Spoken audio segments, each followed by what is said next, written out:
大家好，欢迎收看本期节目。最近，安吉娜再次成为网友热议的焦点。就在1个月前，安吉娜和表姐终于踏上了返回赞比亚的旅程。对于安吉娜来说，这次回家有着特殊的意义。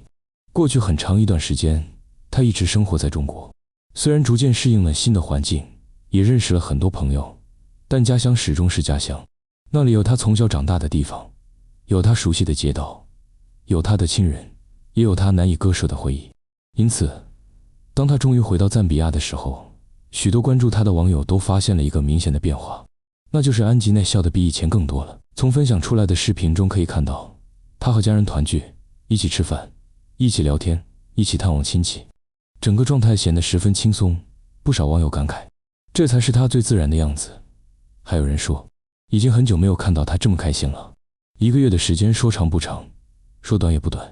对于长期在国外生活的人来说，1个月足以重新找回熟悉感。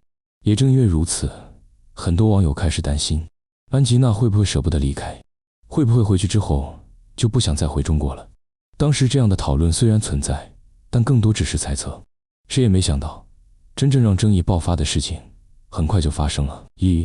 准备回国的时候，意外发生了。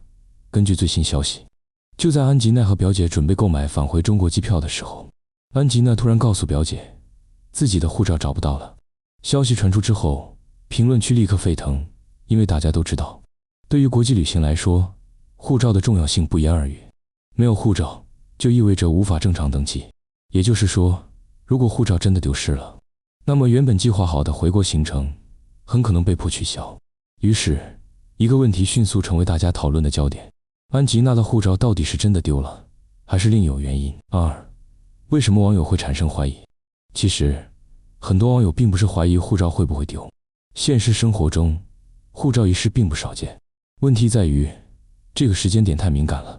因为就在不久前，网络上还充斥着各种讨论。有人说，安吉娜不会回中国；有人说，安吉娜已经喜欢上赞比亚的生活；还有人说，安吉娜迟早会留在家乡。结果就在即将返回中国的时候，护照突然找不到了。这种巧合自然会引发联想，于是评论区出现了各种声音。有人说，怎么偏偏这个时候丢？有人说，会不会根本就不想回来？还有人表示，如果真的不想回中国，其实可以直接说，没必要找理由。这些声音出现后，争议越来越大。支持护照真的丢了的网友怎么看？当然，也有很多网友认为，大家不应该过度解读，因为护照本来就有可能丢失，尤其是在长途旅行过程中。1个月时间里，安吉娜见了很多亲戚，去了不少地方，期间频繁整理行李、换住所、走亲访友。如果管理不够仔细，确实有可能出现遗失情况。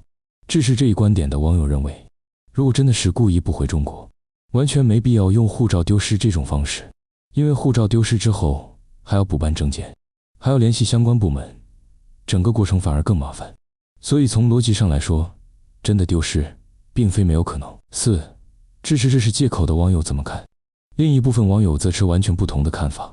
他们认为，问题并不在于护照是否真的丢失，而是在于安吉娜的心理变化。很多人注意到，这次回到赞比亚之后，安吉娜表现出了前所未有的放松。她和家人团聚，和朋友见面，重新融入熟悉的环境。这种归属感是任何人都能够理解的。因此有网友认为，当一个人在家乡重新找到快乐的时候，就会开始重新思考未来，尤其是跨国婚姻，本来就面临许多现实问题，语言差异、文化差异、生活方式差异，这些问题长期积累下来，都会影响一个人的选择。因此，一些网友怀疑，会不会安吉娜已经开始犹豫？会不会她不想离开家人？会不会她对未来有了新的想法？当然，这些都只是猜测，并没有证据证明。如果护照真的丢失，会发生什么？很多网友其实忽略了一点，即使护照真的遗失，也不代表永远无法返回中国。因为按照正常程序，护照遗失之后，可以向有关部门申请补办，只是需要时间，也需要完成相应手续。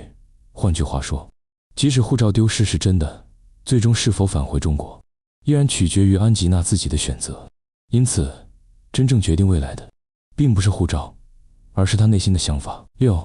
网友真正担心的是什么？事实上，网友讨论护照只是表面现象，更深层的担忧其实是安吉娜还愿意回中国吗？这个问题从她回到赞比亚第一天开始就一直存在，因为大家都知道她在中国和赞比亚之间其实一直面临选择，一边是婚姻，一边是家乡，一边是新的生活，一边是成长环境，很多人都会陷入两难。因此护照事件只是一个导火索，真正引发讨论的其实是关于未来。时间会给出答案。目前来看，外界掌握的信息依然有限，没有人知道护照究竟是如何遗失的，也没有人知道什么时候能够找到，更没有人知道安吉内未来会做出什么决定。因此现阶段最理性的态度不是急着下结论，而是继续观察。毕竟无论是护照真的丢了，还是他不想回来，目前都缺乏足够证据。对于很多关注安吉娜的网友来说，这次护照事件或许不仅仅是一张证件的问题，它更像是一个象征，象征着他人生即将面临的一次重要选择。未来他会继续回到中国生活吗？还是会留在赞比亚陪伴家人？答案或许很快就会揭晓，但在那之前，所有人都只能等待。而这场围绕护照的争议恐怕还会持续一段时间。那么大家觉得安吉娜的护照是真的丢了，还是另有原因？